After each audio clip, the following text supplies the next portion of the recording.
കേരളത്തിലെ ഗ്രന്ഥശാലാ പ്രസ്ഥാനത്തിന് തുടക്കം കുറിച്ച വ്യക്തി പി.എൻ. പണിക്കർ. പി.എൻ. പണിക്കരുടെ മുഴുവൻ പേര് പുതുവായിൽ നാരായണ പണിക്കർ. ആരുടെ ചരമദിനമാണ് വായനാദിനമായി ആചരിക്കുന്നത്? പി.എൻ. പണിക്കരുടെ. വായനാദിനം എന്നാണ്? ജൂൺ 19. എന്നു മുതലാണ് വായനാദിനം ആചരിച്ചു തുടങ്ങിയത്? 1996 ജൂൺ 19. വായനാദിനം എന്ന് മുതൽ എന്ന് വരെ? ജൂൺ 19 മുതൽ 25 വരെ. മലയാള ഭാഷയുടെ പിതാവ് എന്നറിയപ്പെടുന്നത് എഴുത്തച്ഛൻ. മലയാളത്തിലെ ആദ്യ നോവൽ ഏത്? കുന്തലത. കേരളത്തിലെ ഏറ്റവും പ്രശസ്തനായ മാപ്പിളപ്പാട്ട് കവി ആര്? മൊയ്‌യീൻ കുട്ടി വൈദ്യർ. മലയാളത്തിലെ ആദ്യത്തെ ഖണ്ഡകാവ്യം ഏത്? വീണപ്പൂവ്. മാപ്പിള ലഹളയുടെ പശ്ചാത്തലത്തിൽ ആശാൻ എഴുതിയ ഖണ്ഡകാവ്യം ഏത്? ദുരവസ്ഥ. എന്നിലൂടെ എന്ന ആത്മകഥ ആരുടേതാണ്? കുഞ്ഞുണ്ണി മാഷ്.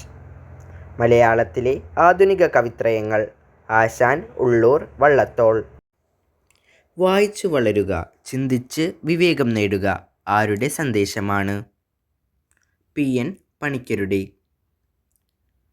1970 പാറശ്ശാല മുതൽ കാസർഗോഡ് വരെ പണിക്കരുടെ നേതൃത്വത്തിൽ കാൽനടയായി നടത്തിയ സാംസ്കാരിക ജാഥയുടെ മുദ്രാവാക്യമാണിത്.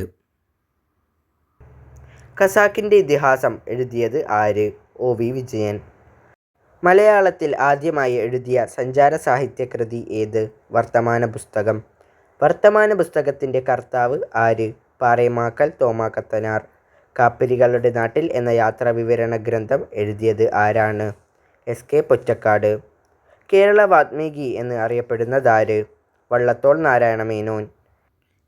പി.എൻ. പണിക്കരുടെ ഓർമ്മയ്ക്ക് തപാൽ സ്റ്റാമ്പ് പുറത്തിറക്കിയ വർഷം? 2004 ജൂൺ 19. മലയാളത്തിലെ ആദ്യത്തെ ചെറുകഥ ഏത്? വാസനാവികൃതി. 2024 ജൂൺ 16 100ാമത് ചരമവാർഷികം ആചരിച്ച മലയാള കവി? കുമാരനാശാൻ. 1924 ജനുവരി 16 ആലപ്പുഴയിലെ പല്ലനയാറ്റിൽ വച്ചുണ്ടായ ബോട്ടപകടത്തിൽ മരണപ്പെട്ടു. ഉറൂബ് എന്നറിയപ്പെടുന്നത്? പി.സി. കുട്ടിക്കൃഷ്ണൻ.